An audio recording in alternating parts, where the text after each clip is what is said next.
Can you make wine in only 7 days using just three ingredients? Let's find out. Now, to make our 7-day wine, we're going to be using the following.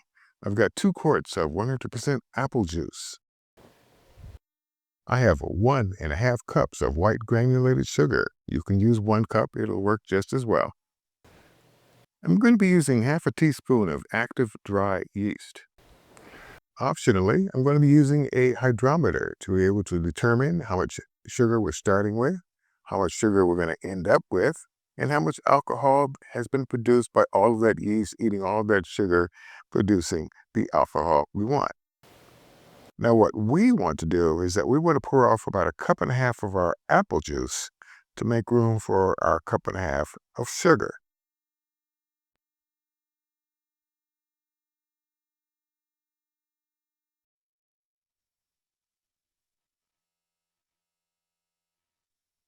No need to be precise, just need to be.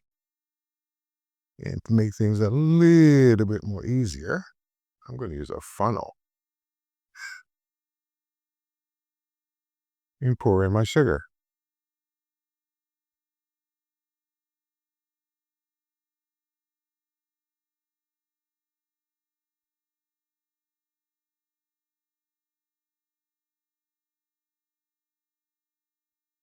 All right, good enough. Brings our liquid up to about there. We're going to go ahead and put our cap back on nice and tight because we want to dissolve all that sugar that's sitting on the bottom of our container.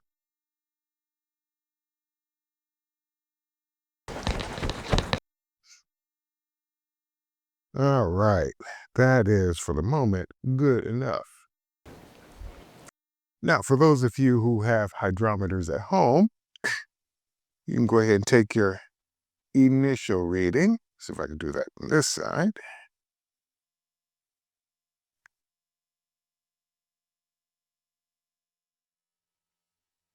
There we go. Now, again, a hydrometer simply measures how much sugar is present in our liquid. And it's giving me a good reading of, let that steady out a bit. Okay, looks like that's coming in at 1.110. All right, let's go ahead and replace our sweetened apple juice. Okay, we can go ahead and add in our yeast. Again, I'm eyeballing it. I'm not being too precise. It's about half a teaspoonish will do. And let's get that in there. And we'll go ahead and let that yeast hydrate. We can go ahead and put our cap on very loosely. You can rock it. It's not on there tight, but it will let gas escape. All right, just so we can keep our record straight, we're going to go ahead and label our 7-day apple wine so that we know what it is. We don't confuse it with anything else we're making and do a better job than that. Anything else we're making, close enough. And for the important parts, which is the day we started and the starting gravity or the starting amount of sugar that we had in our wine to be. Technically, right now, it's begun the process of making wine. Once we added the yeast and the yeast began to, multiply, that's the actual start of the process. So we'll look at this again in 7 days. Okay, it is now 7 days later, and it's time to find out just how much alcohol got produced by our 7-day wine. So I'm going to take a quick hydrometer reading and let's see what the numbers say.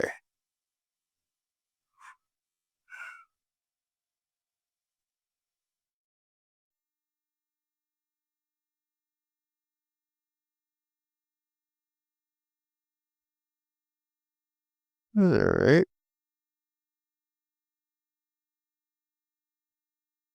And looks like the number is going to be All right, looks like I'm looking at a final reading of 1.060. Now then, what does that mean in terms of how much alcohol got produced? Let's run the numbers and find out.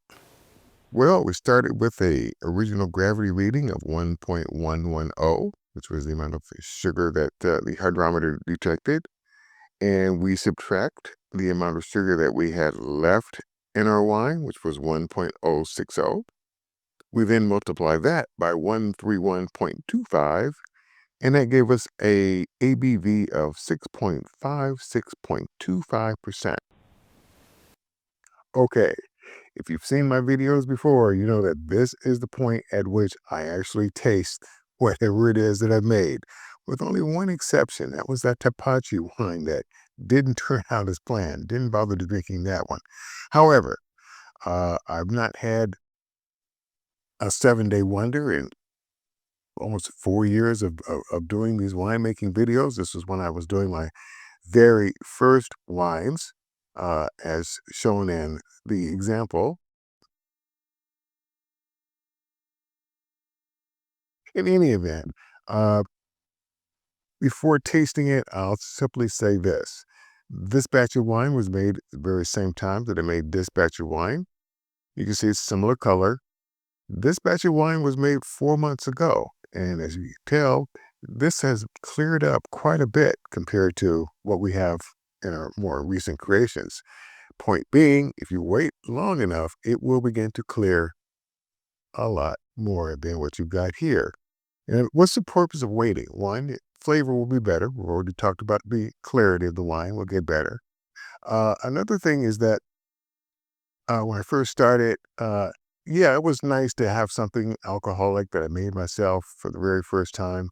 But I began noticing as time went on that when you pour a glass and as you get towards the bottom of the glass, you start seeing I would say, a very thick film of yeast, basically that transferred from the I want to call it a carboy. Technically, it is. Could call it a demijohn. Technically, it is, but basically, your container of wine.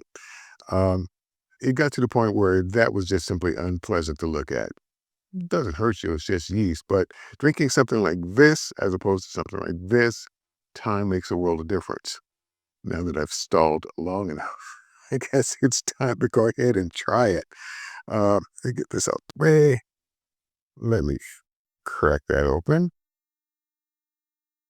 Let me pour me a glass. I'm going to make this a short glass only by virtue of the fact that I'm going to go ahead and let this finish fermenting. If not, then when I rack, and that's simply transferring your wine off of the layer of yeast that's sitting on the bottom, that's now defunct.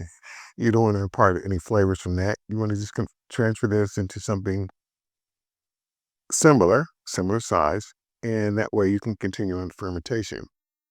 Now that I've stalled long enough again, I guess it's time to go ahead and give it a shot.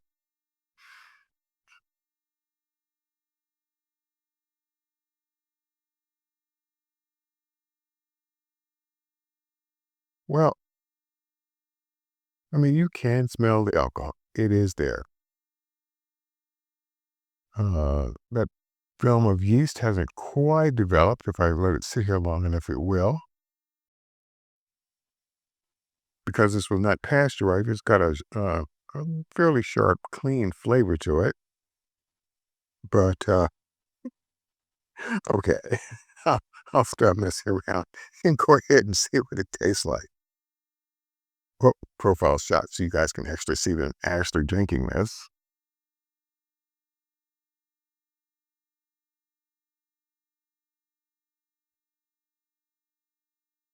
Well, there we go. It's actually not bad. It does taste like apple wine, but it's only had like 7 days to ferment, so it's pretty good there. I mean, it's definitely drinkable. If you want to wait a while and get the ABV a bit higher, a lot higher actually. I'm expecting somewhere in the with bread yeast, something in the neighborhood of 11 to 13% ABV, and it will turn out quite well. Um, but again, there we go. It's not bad. Um, I mean, it's definitely drinkable if you're desperate enough. You just got to have it right then and there. You can do it in 7 days, not a problem. But again, between this or this, I will go ahead and wait for this. I usually wait 12 months to go ahead and finish the process. But again, there we go. Ah, all right. 7-day wine. It's doable. You get a relatively decent ABV. But again, like I say, again, it's doable. So I'll see you in the next video.